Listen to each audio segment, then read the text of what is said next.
Hi, my name is Rebecca Mann, and I'm the Director of Campus Programming for Students Supporting Israel. We are on the 2021 VAN campaign, and we're going from campus to campus to see what students think about Israel and hopefully engage in meaningful discussion. Let's see what they think.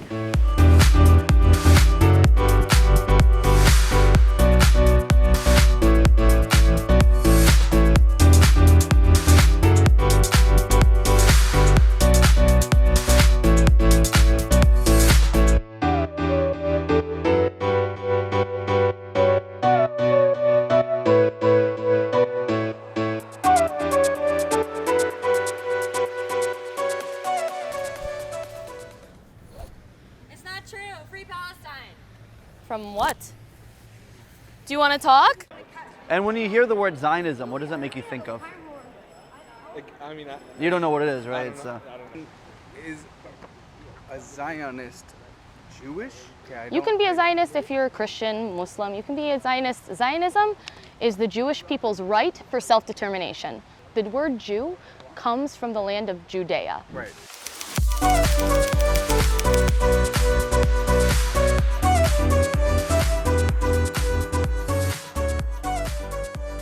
Are there self-proclaimed Zionists, or is that just... Oh yeah. Like, I'm a Zionist. We all have dreams. We all have aspirations. That's why you go to school. You want a better future. Yeah. And that's what Zionism is all about.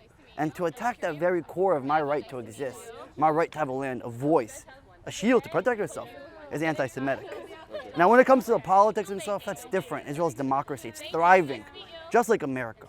But from what I have heard people try to describe it as, is like Jews like forming their own society to plot against other societies or something. Right, which is like would be a classic anti-Semitism. Today, what we're seeing is, right, anti-Semitism morphing in a different place. So no, you cannot be a people, which is Am Yisrael, the people of Israel. No, you can't be a state, Medinat Yisrael, right? But what I'm here to speak about is the right to exist. And this is really what we're fighting on the college campuses. That's what we see in society, and this is why I'm out here. The people making the definition of Zionism are the anti-Semites who want to rephrase everything so that the world sees Israel and sees Jews as a certain stereotype that they've built this idea on. What we do, we're reclaiming it because that's what I see because the official definition of anti-Semitism was written by the International Holocaust Remembrance Alliance, and it includes being anti-Zionist, rejecting the Jewish right to self-determination as being anti-Semitic, which it should. If you reject, anybody the right to self-determination, that's anti-whatever race, religion, culture you are. And if you think that Jews shouldn't live freely, then that's anti-Semitic. It's as simple as that. And that's what I'm saying. Zionism is not just a Jewish idea. It's an idea that can be accepted by everybody across the world.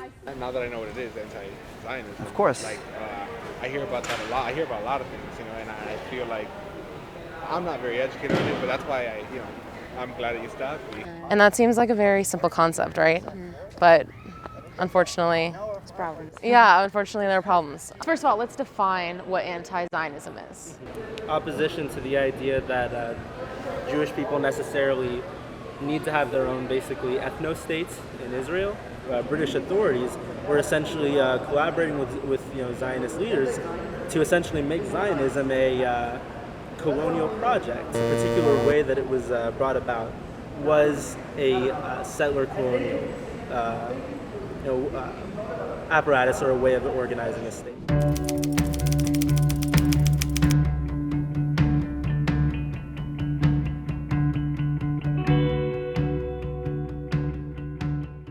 But I feel like this type of rhetoric or this type of portrayal of it, serves more to try and silence anti-Zionist, activism or people that wish to hold the state of Israel accountable, than to actually, foster any type of debate. I don't think labeling someone as an anti-Semite is telling them you can't be an anti-Semite. I think that labeling them as such is just giving a definitive answer. So saying no, Jews don't have the right to self-determination is also saying no to Zionism, because it's the same thing. State that was founded through the assistance of the United Kingdom and through the British Empire. But it wasn't, because the Jews also purchased Israel. There was land purchased. So the Jews are coming back to the land where they are indigenous to, where they're from. But tell me one nation where people are calling for the complete annihilation, the destruction, no more of that country. Can you name me one country like that? But what's happening today with the state of Israel is so unique. And this is what brings me up to here and why it's anti-Semitism. is because there's a school of thought on this campus, on other campuses, that my people, the Jewish people, should pack up their bags and leave. You just told me earlier that Jews living in what you called the West Bank, I called Judea and Samaria, that Jews are settling and Palestinians or Arabs living in that area are creating communities. That is a double standard. Creating community, they lived there. So did Jews. So did Jews. Sure. Is it actually illegal to preach Christianity in Israel? No, God, no. Because I've seen videos of people getting arrested for it. No, absolutely not. Like, I was also reading that the Mossad hired the people to commit 9/11. You don't have to be Jewish to go to Israel. There's Muslims living in Israel. Yeah, well, sure, there's plenty of Muslims and Arabs living in Israel. I mean, I'm sure many of them currently feel like, perhaps not the most respected. Have you talked to them about that? Because actually they have a better life in Israel than they would in any other Arab country where they have no rights. How many times have you been to Israel? No, I won't go to Israel. Oh, you haven't been to Israel. I haven't and I won't. Okay, so haven't and you won't, but you're making all of these claims as if you had been there, which is kind of strange because I've also been there over 16 times, and the Arabs that I've talked to are actually very happy living in Israel. Like you can't tell what's fact and what's fiction. If you're not there, if you're not on the ground floor seeing what's happening, you can't tell. 100%. Go to Israel. The Palestinian population has quadrupled since the state of Israel has existed. Quadrupled. So how is there an ethnic cleansing by Israel? How? If ethnic cleansing did exist, there would not be Palestinians living in Israel right now. It just wouldn't happen. Israel has been a pillar of democracy. There's so many innovations, whether it's technological, medical, environmental. Even most recently here in Surfside, right, where the building collapse came. You had the IDF unit come to Surfside to do search and rescue. And that technology, it helps us every day. I just want to say it's a great message you guys are sending. Love that. Love the table, love it. This is a political conversation, don't.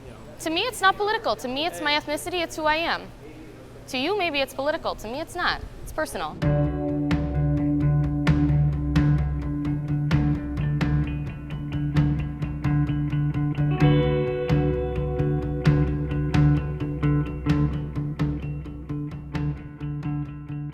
Hey, what's up, man? Can I ask you a quick question? Real quick, man. Do you think Israel has an obligation to defend itself? Yeah. Okay, thank you. Appreciate it, my man. The way they're treating them is basically an apartheid state. Technically, Israel does claim the Gaza Strip and... No, they don't. In 2005, Israel withdrew every single Jewish person from the Gaza Strip. They kicked them out and pushed them. I would say that's a good thing then.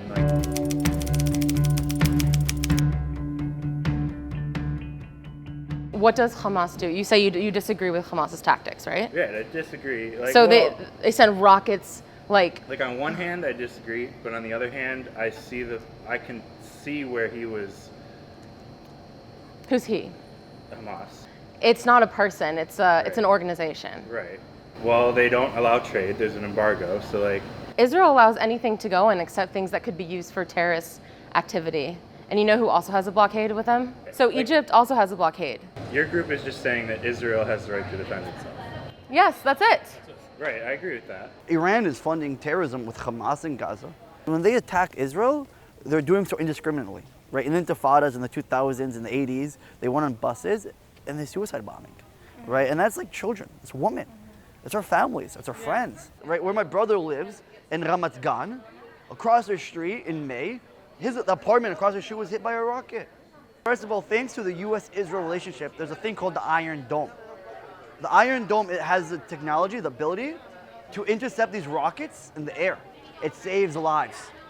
Saves Palestinian lives, saves Israel lives, because Israel has more flexibility, right, to be more strategic. Not only does Hamas fire rockets indiscriminately at Israeli civilians, not military targets, Israeli civilians, but they use their own people as human shields. It's very easy to say that you're using somebody as a human shield or a human target, when you're in a dense urban area. If you have these areas that are deeply... Well, Hamas has openly said that they are using humans as shields. They are using their civilians as human shields. It's actually something that they have admitted to openly.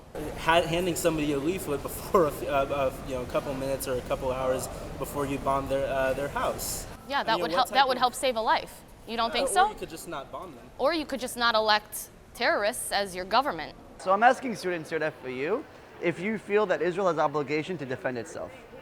No, I'm good with it. He was no friend of ours. So what do you think of that statement? Israel has the obligation to defend itself. Yes, definitely. Definitely. Why do you think so?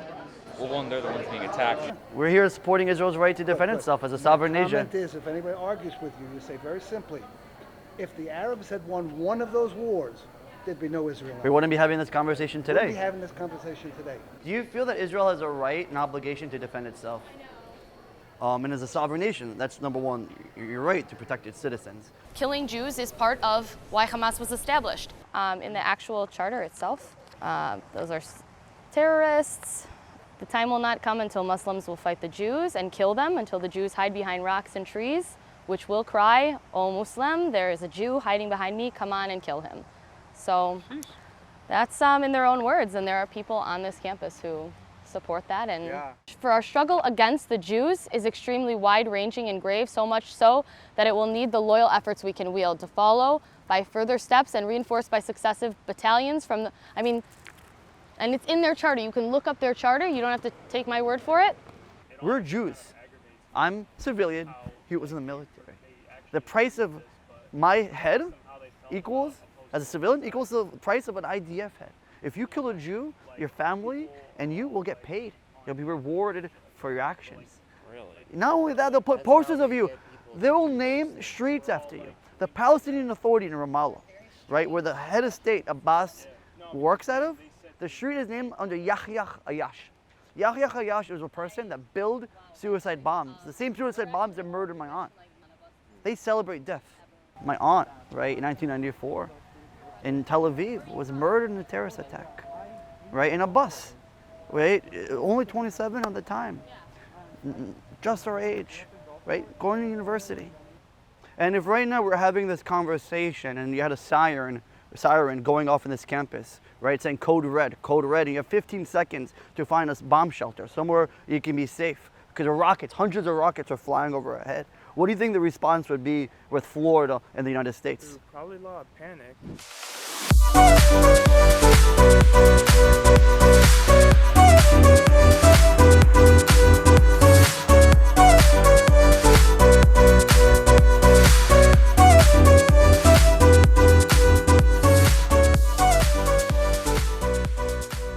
Do you like hummus?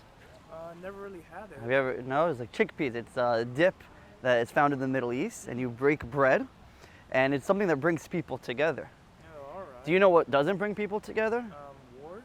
Exactly, right? When it comes to USF, this is a campus that said we want to boycott Israeli products, right? Like hummus, for example. They're more committed to making sure the students don't have access to hummus than really educating the student body about the true evil in the Middle East, and that's Hamas. It's a food. Boycott It's a food, Israeli right? products. Exactly. See, you have logic though. This whole idea of like boycotting and divesting, there's no logic. But it's because it's attached to the Jewish state. That's why they want to boycott it. It's not because, oh, it's a food, but it's because they think because it's a Jewish state that made the food, we shouldn't have it on campus. Who passed it? Like, was it like a student? Student government here. If you had a message to someone that believes they should boycott hummus, right, Israeli products, what would that message be? Like, I could just tell them you're an idiot. That's what I want to say. But it's important to note that like Sabra isn't the main like manufactured product of Israel. Like it's also like the chip in your iPhone, the chip in everybody's phone right now was made in Israel. And these people, as they're telling you not to invest in Israeli products and to divest and to get rid of it and to sanction Israel, they're doing this from their iPhones. Like, That's ironic. exactly. Who are y'all? So we're actually advocating against the group Hamas. Have you heard of Hamas before? Yeah, I've heard of Hamas. And what do you think? What are your feelings?